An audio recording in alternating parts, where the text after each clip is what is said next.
Fala pessoal, tudo bem com vocês? Professor Cristiano Oliveira de Geografia e estamos aqui para mais uma aula. Na aula de hoje iremos estudar um pouco sobre Hong Kong, tá? Então vamos entender o que é Hong Kong, onde se localiza, qual a sua importância econômica, né, tanto para a Ásia, que é o que estamos estudando, o continente asiático, quanto para a China, onde ela está localizada, e o seu contexto com os outros países, né, com o mercado mundial. Ok? Então, eu deixei aberto aqui propositalmente algumas páginas da internet. Eu achei melhor do que a gente preparar apenas um slide, né? Eu peguei várias páginas aqui, das muitas que eu pesquisei, né? E deixei algumas abertas aqui. Vamos primeiro localizar a região de Hong Kong, tá, gente? Hong Kong fica na China. Todo mundo sabe, todos vocês já sabem que a China se localiza no continente asiático, né?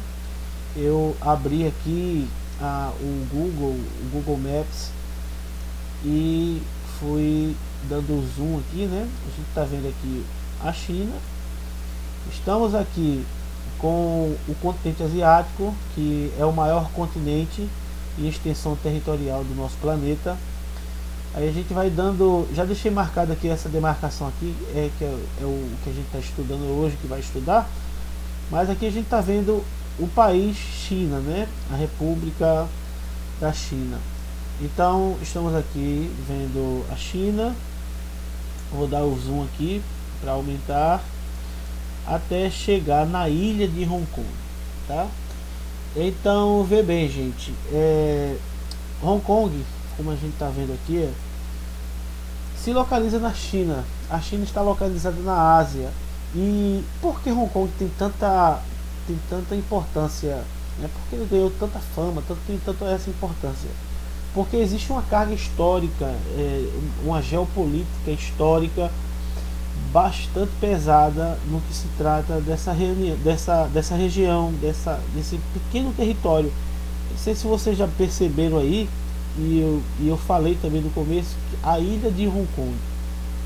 Existe um termo que a gente chama de China continental, tá? E a gente fala de continente porque são as terras, né? Terras emersas aqui, e a ilha de Hong Kong.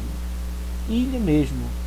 E por que ela é tão importante assim? É devido à sua localização geográfica. Essa parte do sul da China, que fica na parte sul da China, ela sempre foi muito importante. O seu porto foi muito utilizado para cargas e descargas. Então isso veio a crescer os olhos de muitas nações, e sobretudo a nação inglesa.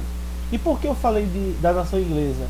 Aí a gente já está entrando no contexto histórico e geográfico, porque a nação inglesa, gente, ela foi responsável pela colonização dessa área aqui por mais de 100 anos, sendo que em 1999 o pacto que a China fez, que a República Popular da China fez com a Inglaterra, ela finalizou. Foi um pacto de 99 anos. Só que entre esses percursos todos aí, esses percalços, houveram disputas, né, desses territórios, dada a sua importância, a sua localização, a sua importância econômica. Houveram bastantes disputas entre outras nações, e entre elas aí está a nação do Japão, tá certo? Então existe sim uma grande importância aqui. Existem os olhares internacionais, estão muito direcionados a essa área aqui de Hong Kong. Então, Hong Kong, gente, ela se desenvolveu, era como colônia inglesa. A Inglaterra, ela desenvolveu bastante essa área. Hoje a China como um todo está sendo desenvolvida, né? Mediante o que a gente já tem visto, já tem assistido nas suas aulas. A gente sabe que a China, ela tem se desenvolvido e apresenta hoje uma economia super potente, né, figurando entre as principais economias do mundo. Porém, Hong Kong, gente, sempre foi fora da curva. Por quê? por conta da influência da Inglaterra. Assim como Hong Kong, bem mais, existe também Macau.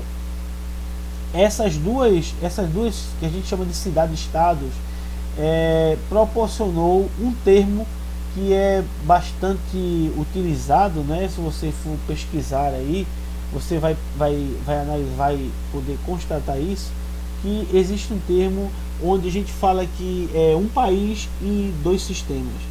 É bastante. Se você fizer uma pequena pesquisa no Google ou entre nos livros mesmos aí, você vai analisar, você vai poder perceber isso daí, que existe realmente esse termo, um país e dois sistemas. E por que dois sistemas? Porque Hong Kong e Macau, eles sim desenvolveram sim, bastante. Estou mostrando aqui Macau aqui, tá? Deixa eu dar um zoom aqui, menorzinho, né, também pequeno, ao sul da China e ao oeste de Hong Kong, tá?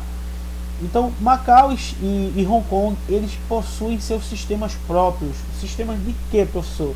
Sistema político, né? Sistema tributário, sistema econômico. E o que ele vai depender da China nesse sentido aí é a política em geral, né? Não a política interna deles, mas a política em geral e o seu poderio militar. De resto, eles têm autonomia, né, em seu próprio território devido à sua colonização, que no caso aqui que a gente está estudando de Hong Kong se deu através da Inglaterra, ok? Então esse aqui é um fato importante. Vamos aqui para essa área aqui. Eu selecionei aqui, gente, dois slides aqui, né? E vou abrir para vocês aqui. A gente vai conversar um pouquinho. Vou tentar ser sucinto, se é que eu consigo, né? Eu tenho essa dificuldade de ser sucinto nas palavras. Eu gasto muito tempo, mas vamos tentar aí. Gente, primeira coisa que vocês têm que entender: a Hong Kong, gente, se você for pegar uma lista dos mais altos IDHs, você vai ver que Hong Kong vai estar lá. Se você for pegar uma lista das mais altas densidades demográficas, ou seja, a quantidade de pessoas vivendo em um determinado local, que é o acúmulo de pessoas, a densidade demográfica é isso, você vai ver que Hong Kong também figura lá. Se você for analisar, fazer uma pesquisa sobre as mais altas, as cidades ou os países, enfim, mais altos, mais verticalizados, ou seja, que existe mais prédios, Hong Kong também vai estar lá. Por que isso? Porque como Hong Kong ele estava se desenvolvendo, houve uma grande migração de pessoas da própria China e um pouco de pessoas dos outros países, né, sobretudo da Inglaterra.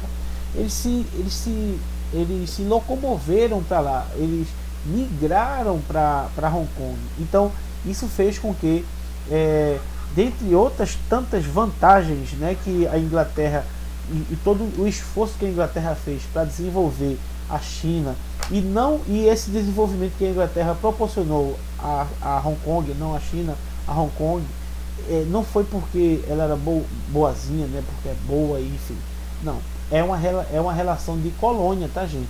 Colônia, para quem está esquecido, Brasil foi colônia de Portugal, e a gente sabe como que era essa relação, né? A gente sabe que não existe uma relação amigável, é uma relação de serviçal mesmo. A colônia serve a metrópole, então nesse caso a metrópole era a Inglaterra.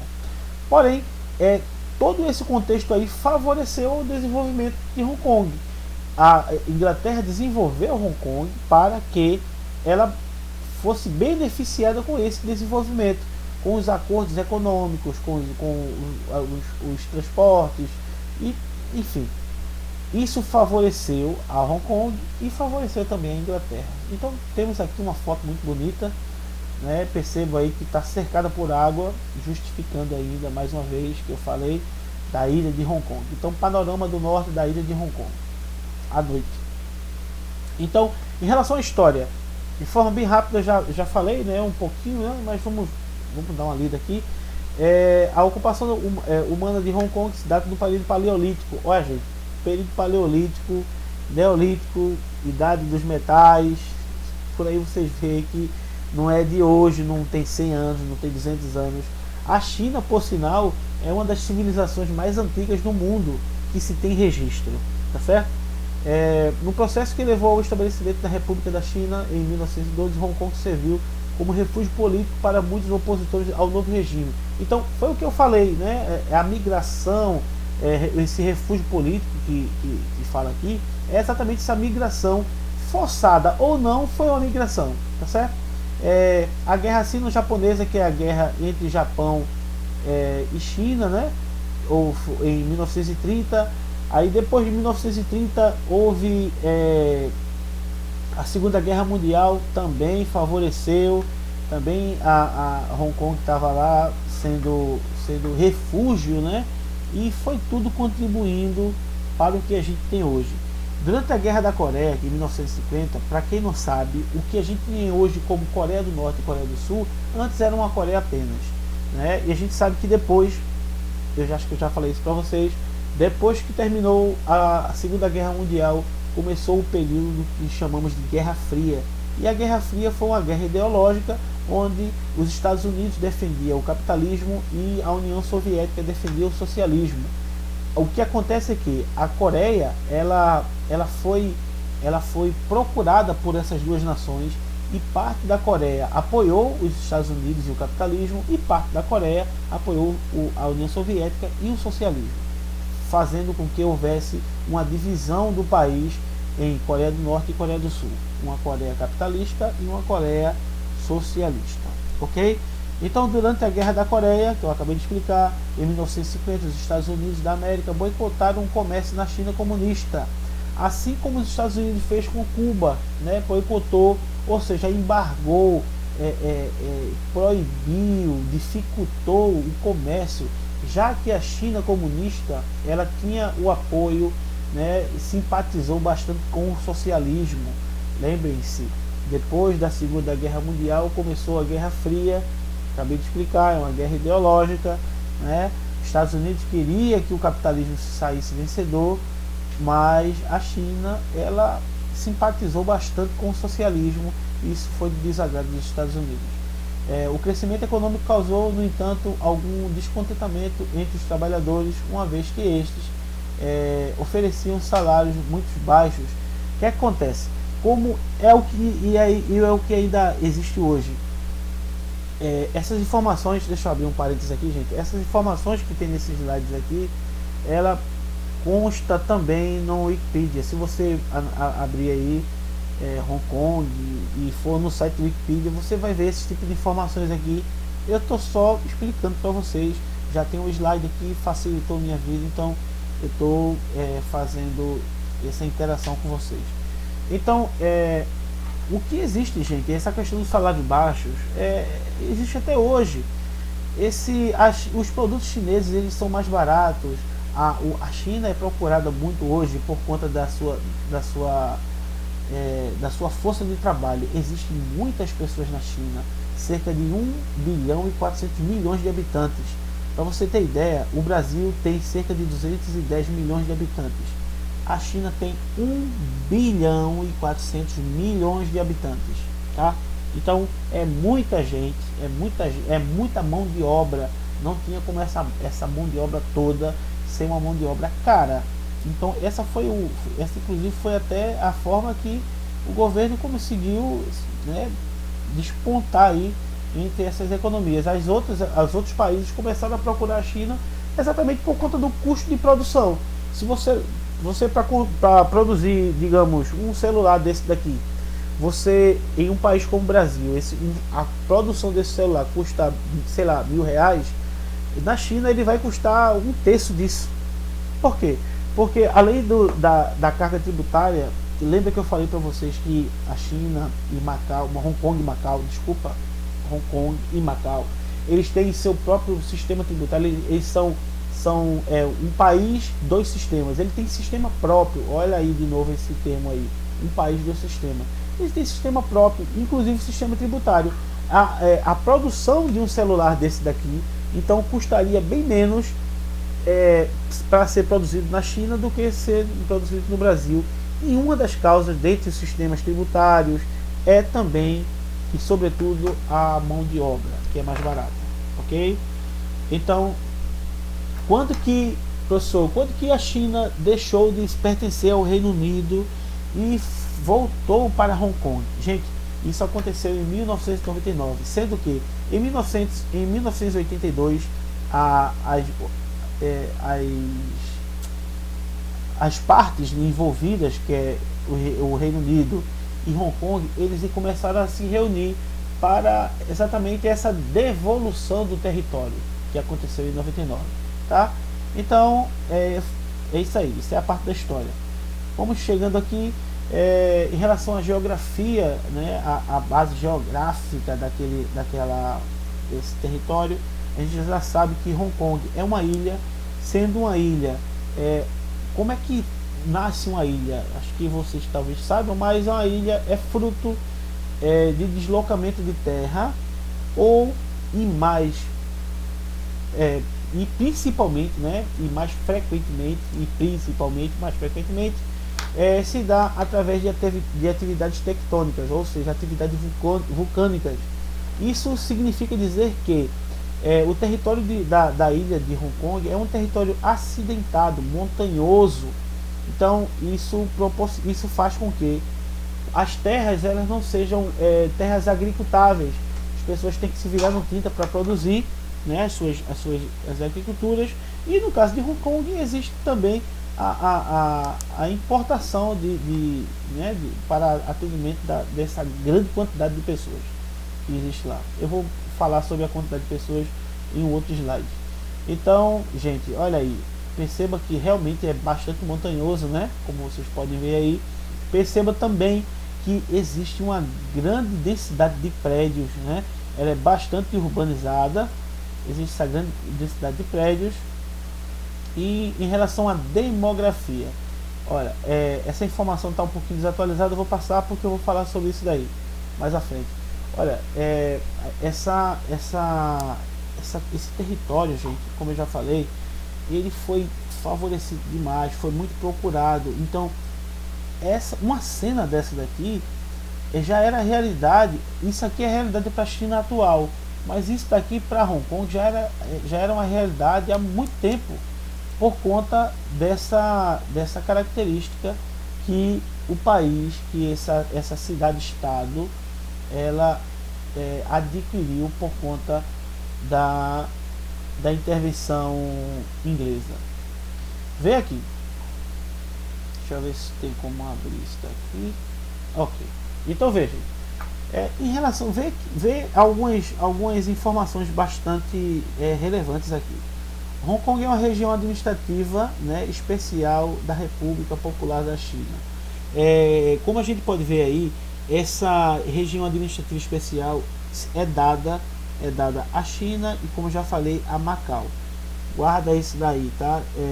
Região Administrativa Especial, ou RAE, Região Administrativa Especial.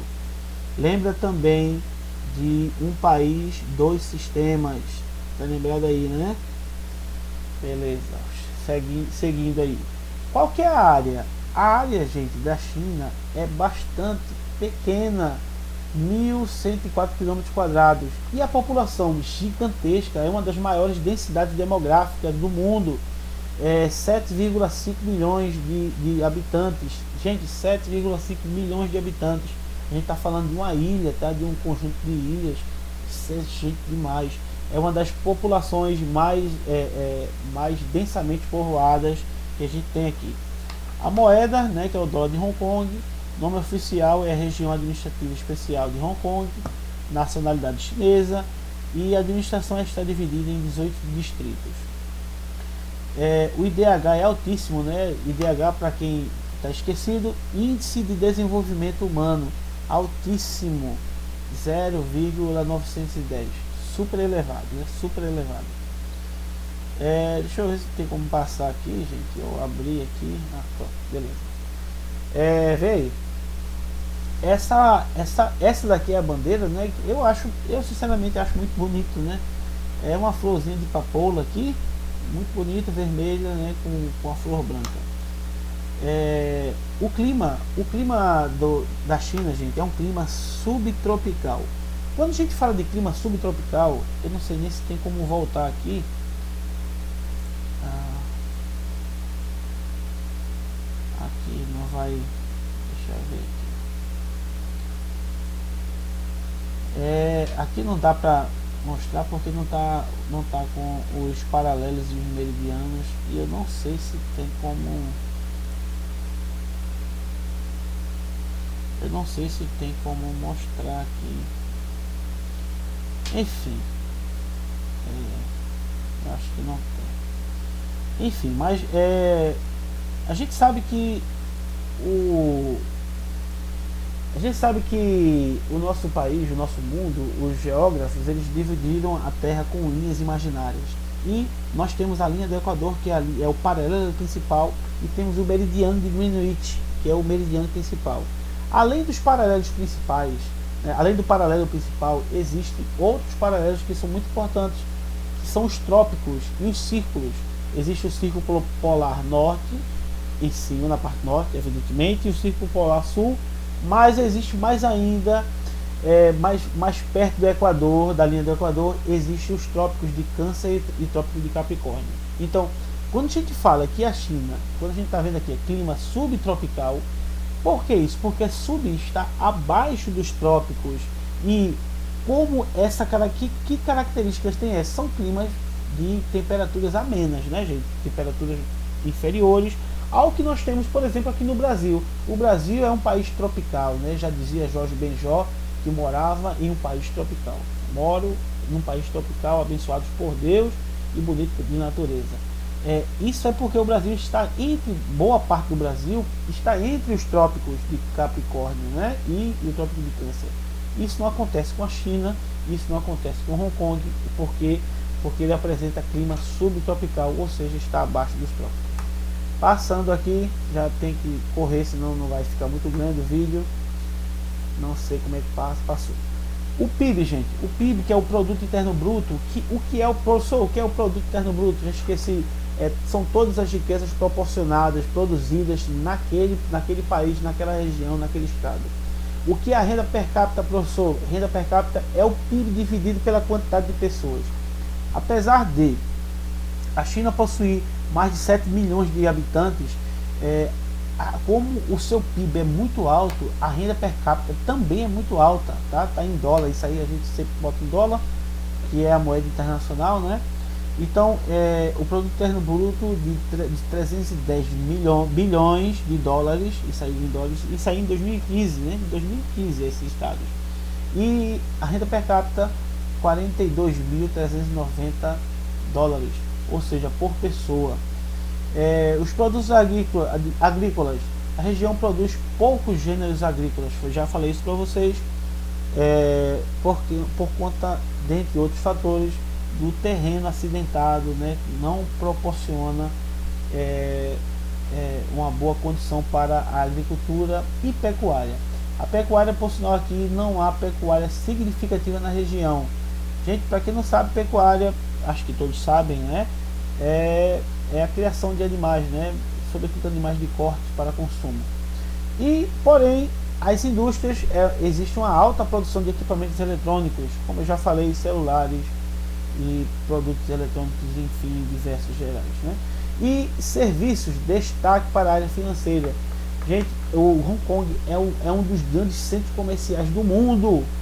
Hong Kong é um dos grandes centros comerciais do mundo. Então, o setor de serviços, para quem não sabe, para quem não lembra, né, na verdade, a economia a gente divide em 3 setores principais. O setor primário, que é o setor da produção agrícola, né, o setor do extrativismo animal, vegetal, mineral.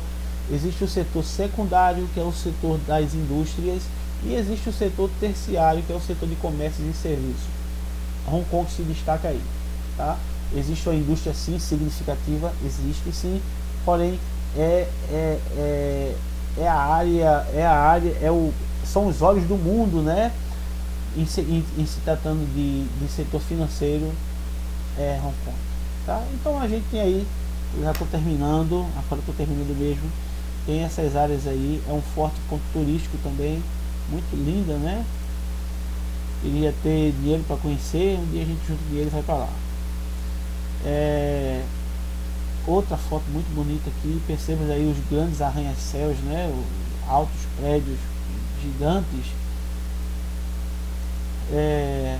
Outras imagens aqui da China, de Hong Kong, pontos turísticos, né, bastante desenvolvido aqui, enfim, o museu de Hong Kong, a religião, né, que Buda, tem essa estátua gigante de Buda aí, tem um acesso. Aqui estão tratando dos pontos turísticos, a Disneylândia de Hong Kong, né? Existe também, gente. O Hong Kong já foi e ainda é a menina dos olhos de muitos países do mundo, né, gente? A Disney, por aí a gente tira que a Disney tem uma filial lá, uma representante, tá? Então, gente, é isso. Eu espero que tenha contribuído de alguma forma aí para a compreensão de vocês sobre o que a gente entende aí um pouquinho, né, de Hong Kong e de seu processo histórico. Eu espero que vocês pesquisem também um pouquinho, né, porque o que eu falo aqui é muito pouco, sobre um assunto tão extenso desse, né, tão grande, uma cultura tão milenar, tanto histórico quanto geográfico. Existe muita coisa para se falar sobre Hong Kong. Então eu espero que vocês pesquisem, façam aí uma pesquisa rápida e leiam, e a gente tá aí para se ajudar se vocês precisarem de nossa ajuda. Ok, gente? Tchau, até uma próxima aula. Fique com Deus.